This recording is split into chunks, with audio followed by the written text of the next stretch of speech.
सती, मुझे इतना आश्रित नहीं होना चाहिए था तुम पर। असहाय शिव ने नजरें कैलाश पे घुमाई। सब कुछ शांत था। चारों तरफ मृत्यु के समान शांति पसरी हुई थी। हर चीज अपने जगह पर थी, भांग पीसने के लिए सिलबट्टे से लेकर उनके डमरू तक। सती के आने के बाद कैलाश को बिल्कुल बदल दिया गया था। भूतों की टोली अब प्रांगण से छिटकी ही रहती थी। केवल अमावस या किसी विशेष रात को वो कैलाश के प्रांगण में उपस्थित होते थे।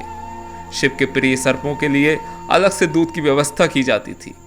भांग पीसने के लिए सिलबट्टे का उपयोग किए जाने लगा था।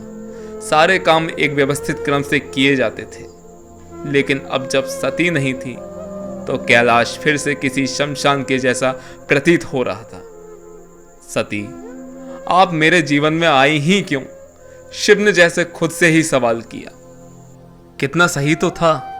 शमशान मेरा घर था, नंदी वीरभद्र मेरे सहचर, भूत मेरे सेवक थे और जंगली बेल धतूरा मेरा भोजन।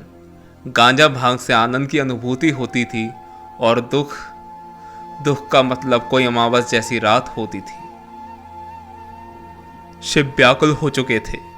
कंधे पर लगी सती की भस्म को वो अब अपने सीने पर मल रहे थे, जैसे इस आखिरी निशानी के कण कण को वो अब अपने हृदय के रक्त में घोल देना चाहते हो।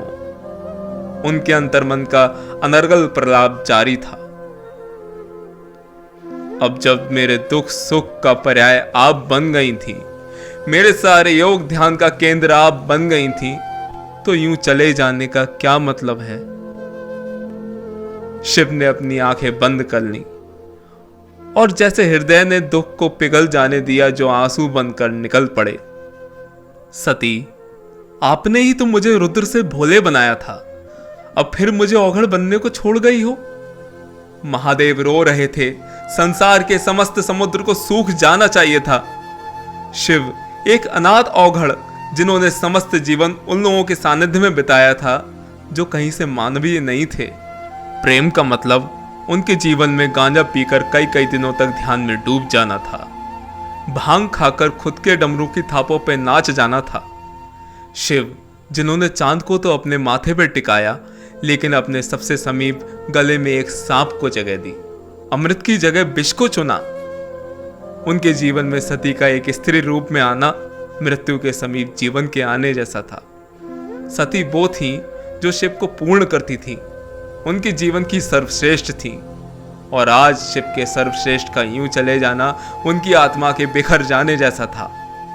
शिव की आंखें अभी भी बंद थीं, अश्रु अविरल बह रहे थे, और तभी मस्तिष्क के कहीं सुदूर भीतर, जहां हृदय और मस्तिष्क की सीमाएं समाप्त हो जाती हैं, शिव को एक जानी पहचानी आवाज आई। वे इस आवाज को कोसों दूर से पहचान सकते थे।